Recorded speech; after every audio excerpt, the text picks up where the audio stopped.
You're listening to A Tiny Homestead, the podcast comprised entirely of conversations with homesteaders, cottage food producers, and crafters, and topics adjacent. I'm your host, Mary Lewis. A Tiny Homestead podcast is sponsored by Homegrown Collective, a free-to-use farm-to-table platform, emphasizing local connections with ability to sell online, buy, sell, trade in local garden groups, and help us grow a new food system.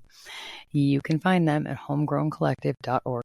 Today I'm talking with Michaela at Czech Baker, Minnesota, in Savage, Minnesota. Good afternoon, Michaela. How are you? I am good. How are you today?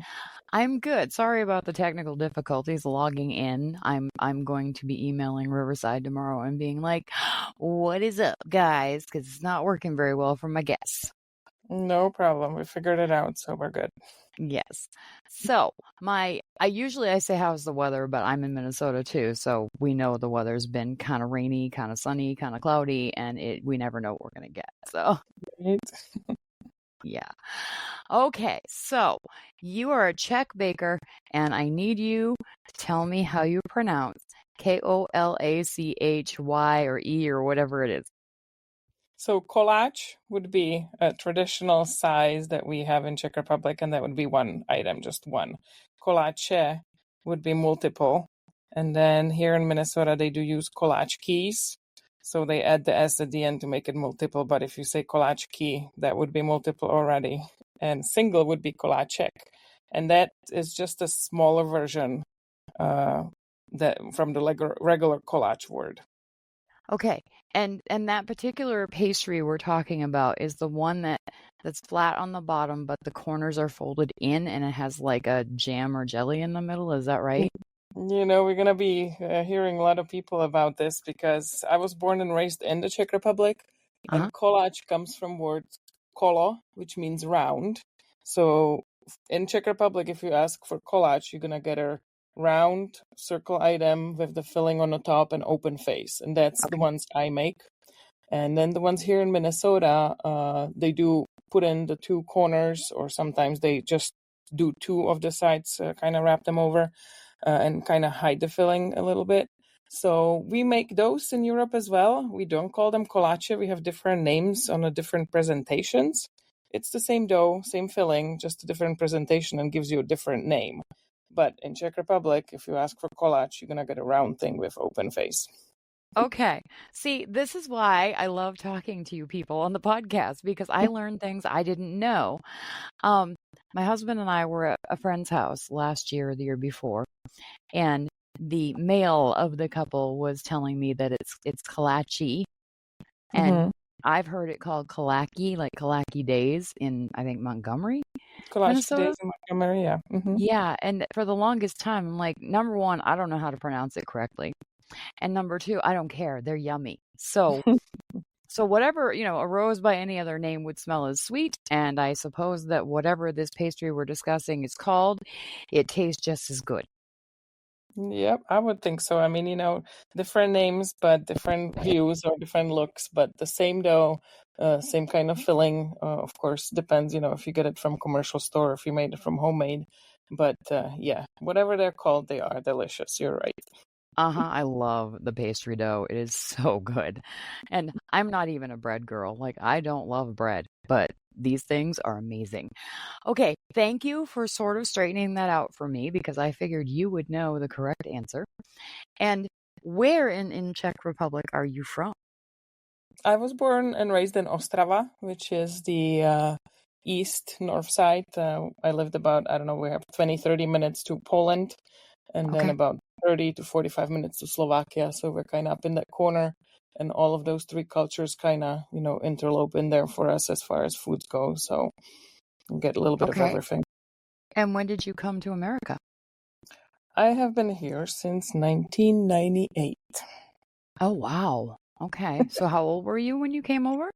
I was 19. So I've been here longer than my original start of life in Czech Republic. Was that hard for you? I mean, this is not a geography podcast, but was that hard for you? Was it a real culture shock? Not at all. I mean, I grew up with one brother and a mom. She was married for a while, but we never really kind of had a stable father figure in our lives. And I don't know. I was just always adventurous. I wanted to do different things. Right after high school, I went to England as an au pair for a year. And then I went to Italy for a summer job, and I stayed for like a year and a half. And that's where I met my ex-husband. And that's how I got to the States, because of him at the end. But I have not, I love travel. I have been to many, many different countries. And I hope that I'll have many more to see. So. Okay, cool. So tell me how you became a cottage food producer, because you make a lot of things out of a small kitchen, I would assume. Yeah, so that happened back in 2014 when I got married with my second husband, who is actually from Montgomery, grew up there, and is a fifth generation of the Czech heritage here. We kind of joked around, and I said, well, why don't we move to Czech Republic? And he was like, well, yeah, let's do it. When are we going? And I was like, wow, hold on. Like, we need to plan it. I have 2 kids and little kids, obviously, so school and language and house and all that stuff. And he was ready to retire, so we decided that we're going to have a year, kind of get it all together and figure out what we're going to do. And we're going to move to Czech Republic for 2 years.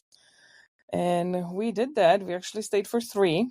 And then upon our return back, after my 3 years being back home and eating all the proper food and good bread and good kolache and, tasty baked goods, not just sugar-filled stuff, I was like, well, I got to start doing it at home. So I actually started with the sourdough bread. The caraway rye was the first thing that I started doing, and I brought it to Sokol in St. Paul. We have a Czech and Slovak Sokol hall. So we were meeting there with parents and kids for dancing lessons and Czech and Slovak lessons. So I would bring it there. So that would be kind of like my first customers once a week when I brought the kids over there. And then I started thinking that, I should make kolache and make them the right way, not the Montgomery way. So I did. And then I got very lucky of going to a farmer's market that was in Prior Lake. It was called the Little Market That Could. And it was towards the end of the season. I think there were like 2 or 3 weeks left. It was early September. And the organizer, lady Rosemary, was like, yeah, of course, come. We don't have a fresh baker. And yes, you need to come here. So I did it for like for the last 2 or 3 weeks of the market. And I kind of got hooked and got some customers. And it's been now, is it 7 years, 6 or 7 years that I'm doing it. So. Wow. Fun. So who taught you to bake? Did you just learn on your own, or did someone teach you? It would be my grandmother. My grandma was the one who was doing all this stuff, baking and cooking. My mom, growing up in Europe, everybody cooks at home. The difference there is that some people enjoy it and some people just do it because they have to. We didn't have all those restaurants and stuff. Everything we cooked was from scratch, and we would eat, at home all the time. There was no really restaurants eating unless it was a big celebration or some kind of special occasion. So cooking, more or less, my mother used to do that. She didn't bake too much because, like I said, she did it because it was needed to feed the family, but she didn't really enjoy it. Well, my grandma, she just loved anything in the kitchen. So when I was little, I spent as much time as I could with her and tried to learn stuff from her. Very nice. I kind of wish my grandmas were still around. I'm 55, so my grandmas have both been gone for quite a while. I think my mom's mom passed away over 10 years ago. And yeah, so I don't have my mom nor my grandmother anymore either. So I do have still aunt who is left in Czech Republic, and she enjoys the baking as much as my grandmother did. So she got that from her rather than my mom, I guess. Yeah. I have been learning sourdough lately, sourdough bread. Made my first loaf this weekend, and it was dense. It was dense, and it turned out that it tastes really good, but it's got like a bagel mouthfeel to it, when you bite into a bagel. Yep. And I kind of love my mistake. I had cream cheese on it today. I was like, this is like a bagel. I'm okay with this. Right. You like the chewiness of it, yeah? Yeah. So it's probably underproof. That's why it's kind of chewy. So it didn't prove all the way. But for me, like I said, I actually started with the bread here first, and that was easier for me because the sourdough is forgiving. You don't have to watch the clock, and stuff. And then once I started using the yeast dough, which is for my kolache, I was kind of having problems first because it's completely different. You do have to watch it, and you have to be on the top of it. So for me, trying to figure out, the schedule and how it works. And although I've been doing it for, like I said, 6 or 7 years, I will not bake anything out of dry yeast. That just never works for me. I actually buy fresh yeast each time, and that works perfect for me. But dry yeast, I have used it a couple times in a pinch that I couldn't get the fresh one, but it was not good. I was not happy with the result. So I'm not sure what that is. But in Czech Republic, we would always use fresh yeast when I was growing up. So I think that's kind of stuck with me that's a better way to go. Okay, I have never seen fresh yeast, but I've read about it. Is it like a little chunk of yeast, or how does it come? Yeah, I actually buy it as a 1 pound brick, kind of. Yeah. We have a Hy-Vee here that has a bakery that they bake fresh every day, so they sell me the 1 pound.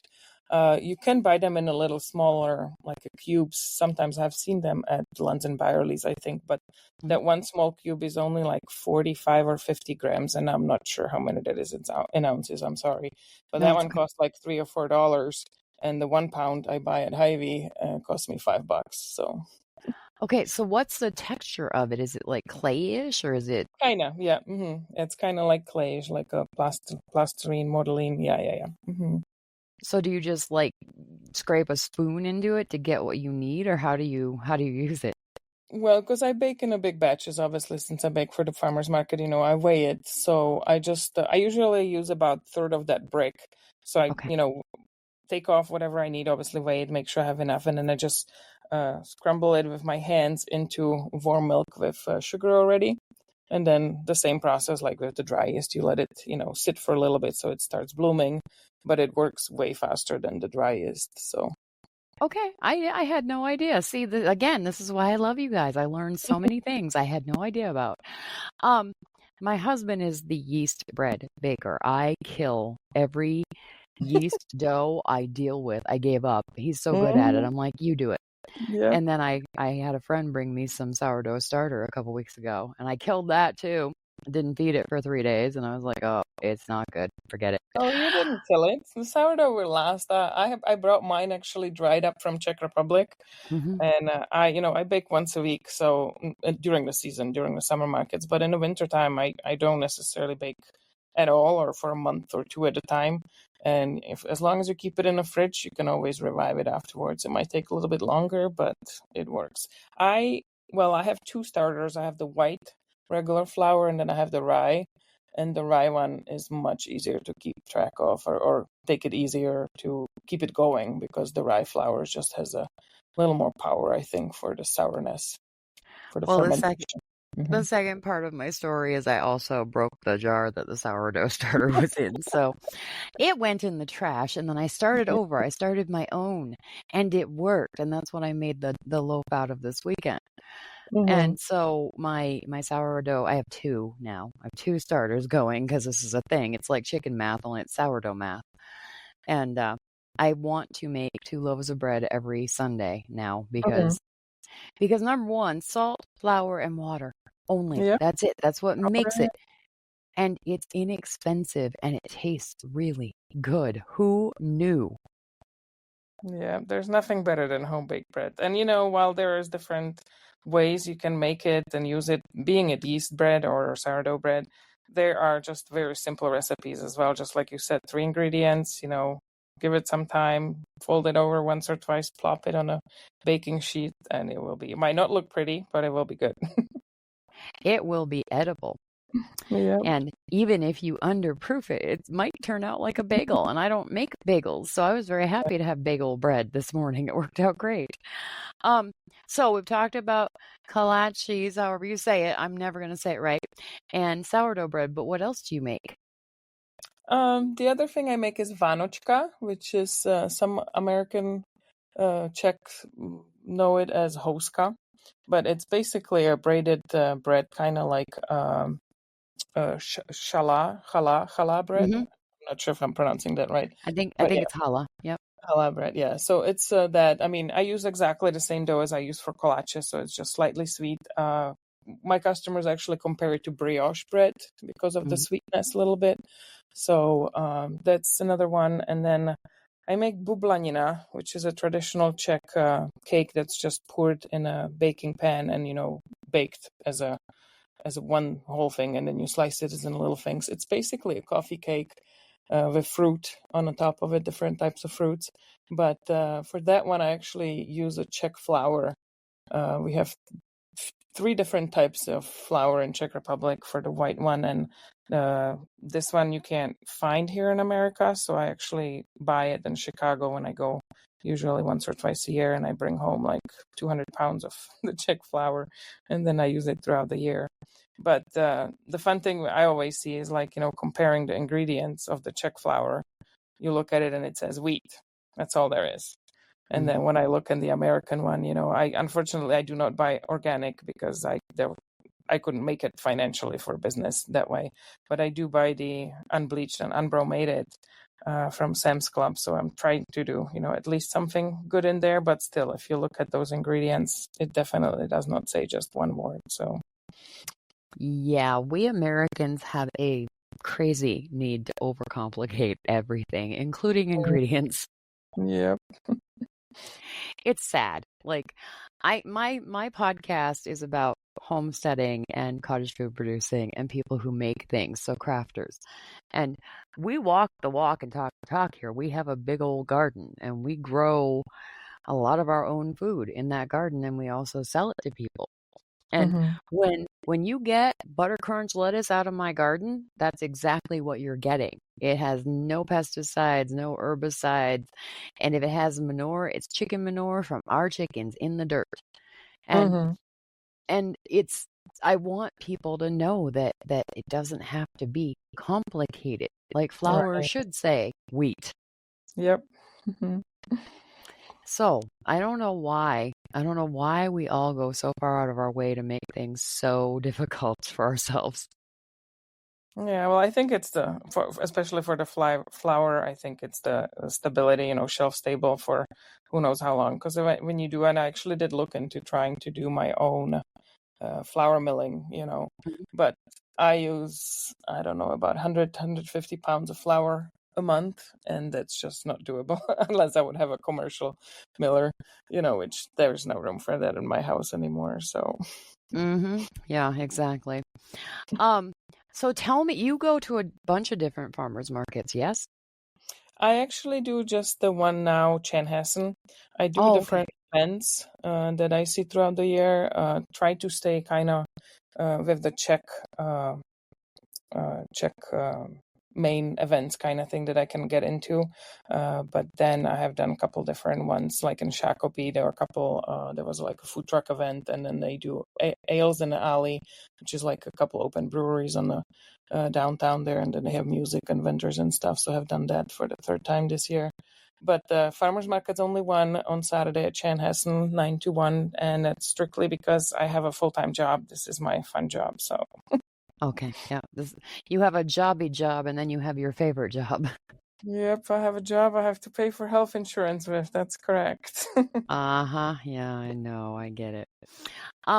So the reason I asked about the farmers markets is because clearly you have an accent. It is absolutely beautiful.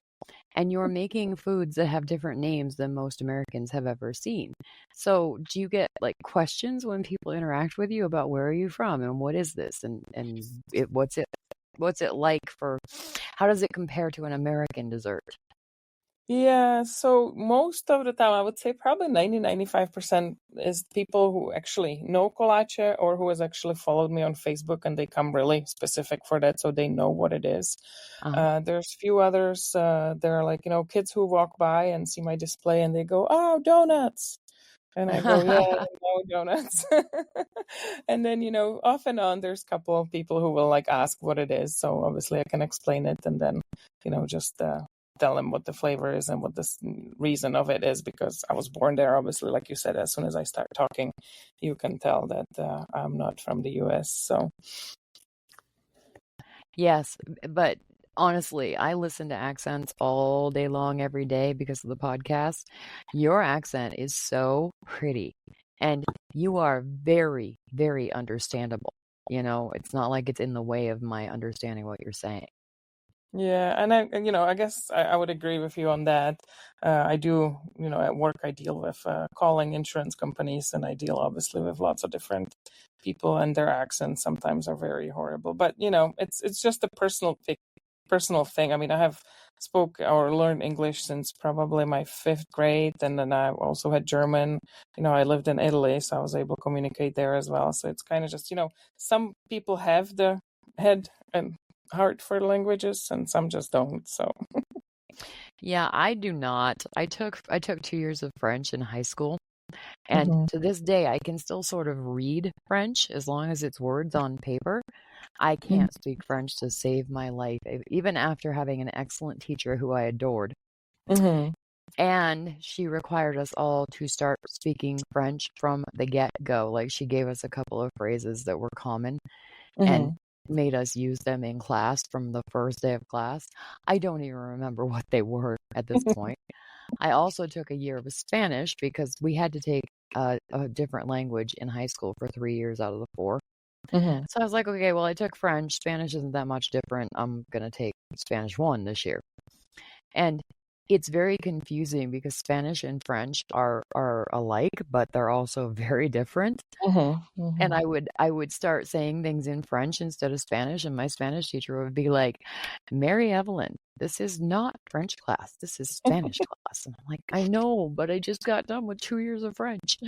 And she and my French teacher would like giggle because they'd get together and they'd see me in the hallway and they'd say things that I could understand then in French and in Spanish, kind of teasing me about the fact that I would speak French in the Spanish class. Yeah. So I don't have it. More required in here to do, another one. I mean, Spanish, I know that it's optional more or less, I guess, or if somebody does it, there's a requirement maybe for 1 or 2 years or something. But, I don't know. I've traveled all around the world, and while English has been really good and most of the people speak them, or most of the countries you can get around, it's always much nicer, and you're always looked at very differently if you know just a couple basic sentences, even if you just try to, say, hey, thank you, how are you? How can I get there? Or just, again, basic sentences, and the local people will just look at you completely different. Yeah, I feel like I'm going to get myself in trouble if I say this wrong. I feel like if you are in a different country with a different language and you can, communicate in the language of the country, even on a basic level, it means that you're trying. You're trying to make them comfortable as well as them making you comfortable. So I'm going to fail. If I ever go to France or Spain, I'm going to fail that test because I don't remember any of it. But my son actually took a year of Latin in high school. Oh, wow. And he was doing online school, so that was even more interesting. And he needed help with the conjugation part. Oh my God, Michaela. I spent a month learning about Latin verbs and nouns and how it's built. And I was like, I don't really want to do this. This is hard. This is really hard. I think he got a C in the class. I probably would have gotten an F, and learned a lot about the fact that a lot of English words have Latin roots, which I already knew, but now I really know it. Yeah. Yeah, I don't know. That would be probably the hardest language for me, I think, because it doesn't really flow at all. No, it's very flat. Yeah. I mean, he had to actually record himself saying some of the words, and the stress on the first syllable tends to be just flat. There's barely any up and down in how it's spoken. And when you listen to Latin, in the Catholic Church, it always sounds like, I don't know, like mumbling, because there's no inflection at all.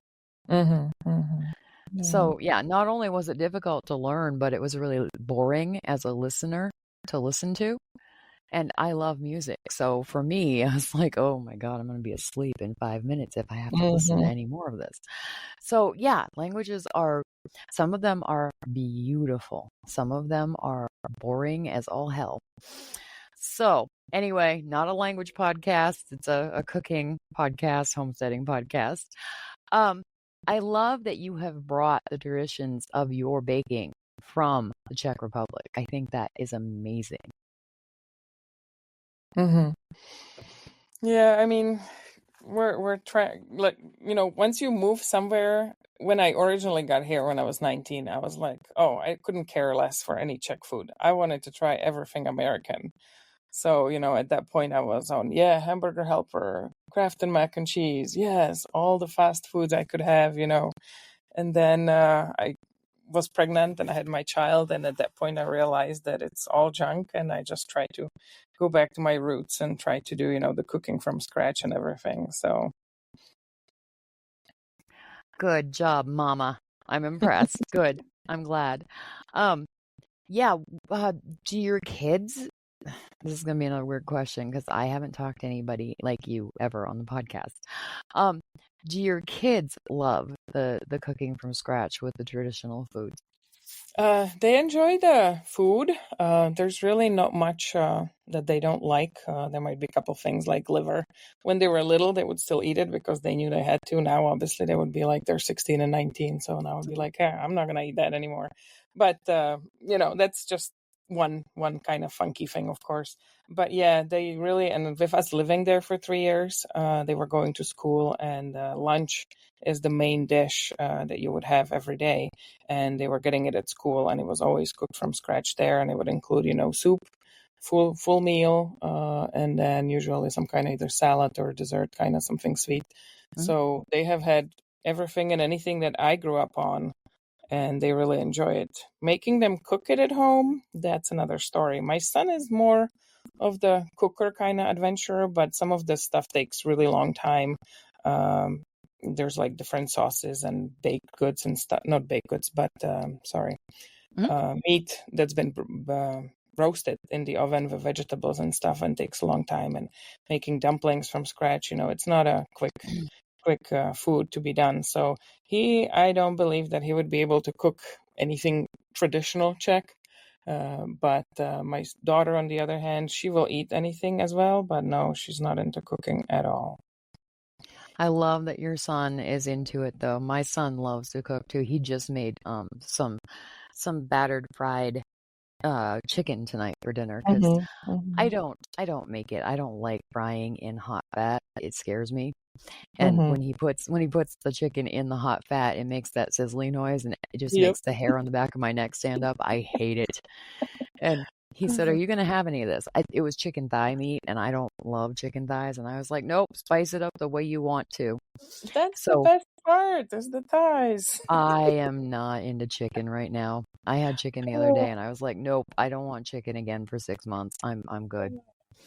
But he's really good at cooking, and part of it is that when he was little, I invited him to cook with me. And clearly I make American food from scratch. So lots of soups and stews and steak and chicken. God, I'm so sick of chicken. And cookies. He would help me make cookies. And that's probably his favorite memory from when he was learning, is making chocolate chip cookies. He still likes to make them. Yeah. So cooking is not just a girl thing. It is a human person thing. That's for sure. I'm glad that he loves to do it. Okay, I don't think I have any more questions, but Michaela, thank you so much for taking the time to talk with me. And where can people find you?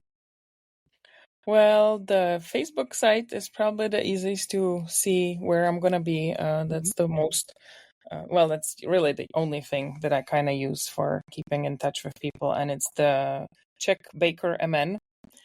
I am located in Savage. I do bake from the house, so I don't have, I don't bake every day. I don't have a storefront.